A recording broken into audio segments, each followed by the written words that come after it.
Hello,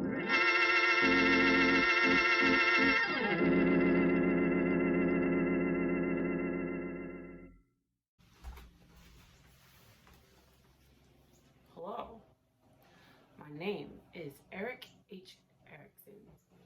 I was born on the 15th of June, 1902, in Frankfurt, Germany. At this time, my name is Erik Salomonson. Here I am with my mother. Notice I am only with my mother as she never revealed to me the identity of my biological father.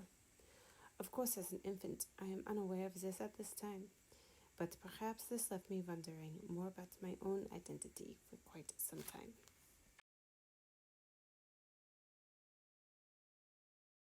When I was 3, I became ill. My mother brought me to a pediatrician, Dr. Theodor Hamburger. Of course, he took good care of me. And shortly after, my mother and Dr. Hamburger fell in love. They married in 1905. I was adopted by my new stepfather. My new name became Erik Hamburger. I never fully felt accepted by my stepfather.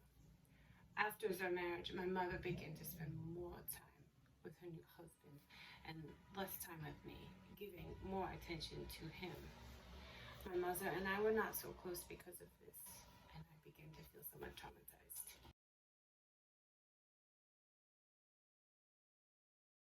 I did attend primary school, but I was not the best student academically. However, I loved reading. I loved history and reading about cultures and people from far away from my own. I loved art. I had an innate ability for drawing and painting and art, and unfortunately my teachers did not nurture this talent as they did not see it to be important.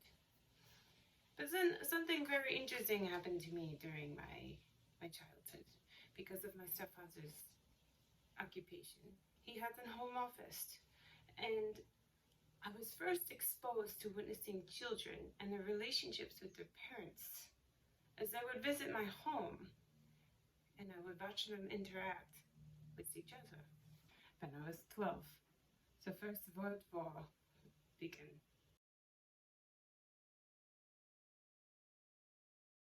On my 13th birthday, the day of my bar mitzvah, there was an attack on my hometown. The war destroyed parts of my childhood and what the little culture I had.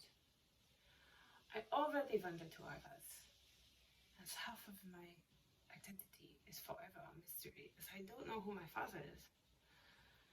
Now, parts of my childhood would remain intact only by memory. As my interest in art continued after I graduated high school, I chose not to go to university, but to art school. And I did not finish, as I decided to pick up a wandering lifestyle and just try to figure out an identity of my own.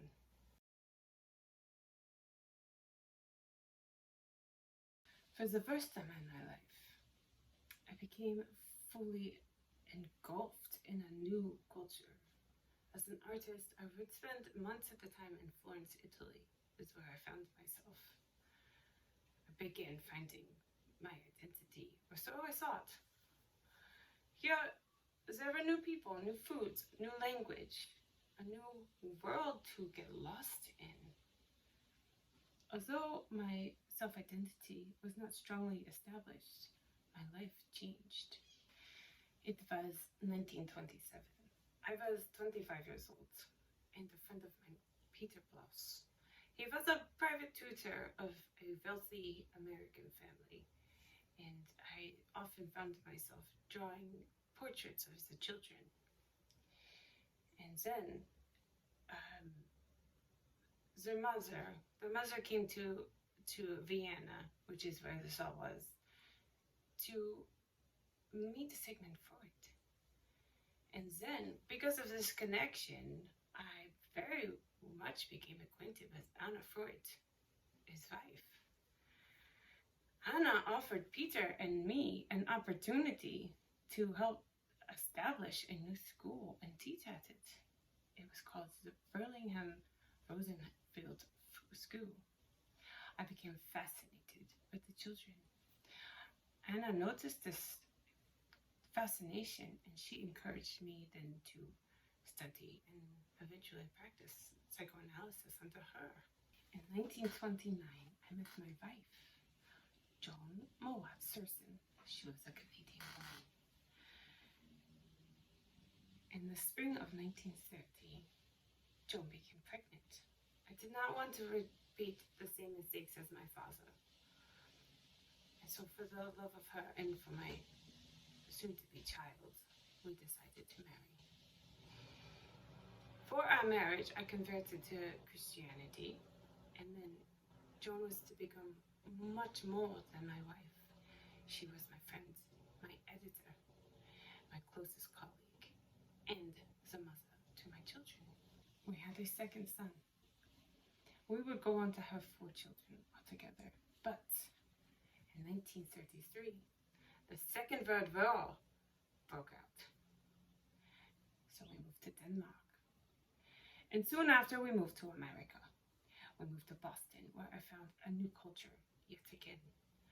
I was welcomed at Harvard, thanks to Anna Freud and my connection with her. I became a research associate at the Harvard Psychological Clinic and started working on a graduate degree in psychology. In America, I found a cultural experience with the Sioux Native Americans in South Dakota at Pine Ridge Academy. I was invited there to help create a better transition between the children and their upbringing with the non-Sioux teachers. I studied the relationships between the children and their mothers, and then the children and their teachers, and the expectations from both. It was really here at this moment where I started to really develop the idea of social context. In 1939, we moved to California, where I practiced psychoanalysis and taught at the University of California. I continued to do my research with the Native Americans, but my most profound work was yet to come.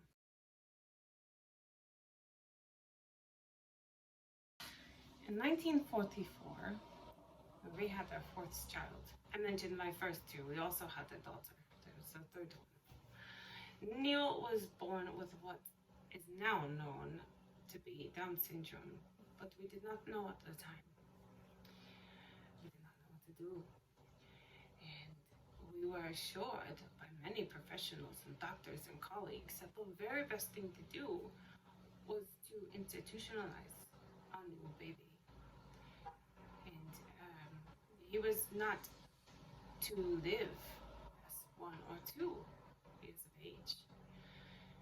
So, with a heavy heart, we institutionalized our son, and as it turns out, he lived to 21 years old. And it's something that my wife and I, we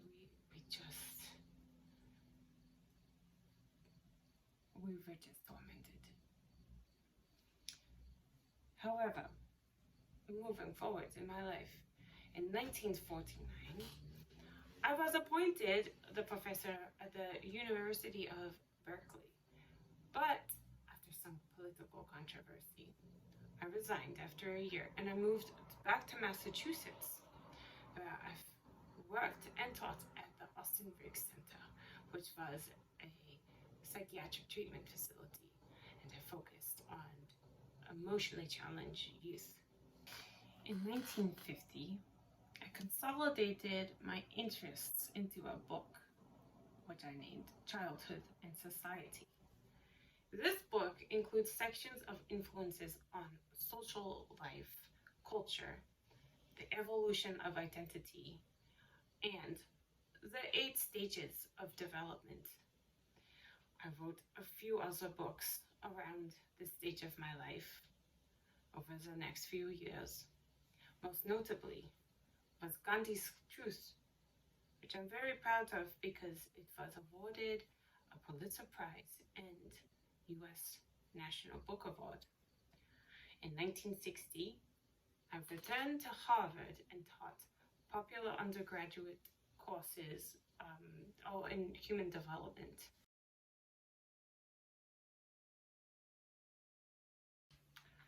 I retired in 1970. John and I moved back to California again, where we worked together, writing about personality changes that happen with age, especially, of course, old age. However, my health began deteriorating in 1987. So, for the last time, we moved yet once again, and finally, to Cambridge, Massachusetts, until my final days in 1994. My life was filled with profound work, for which I strived to receive recognition.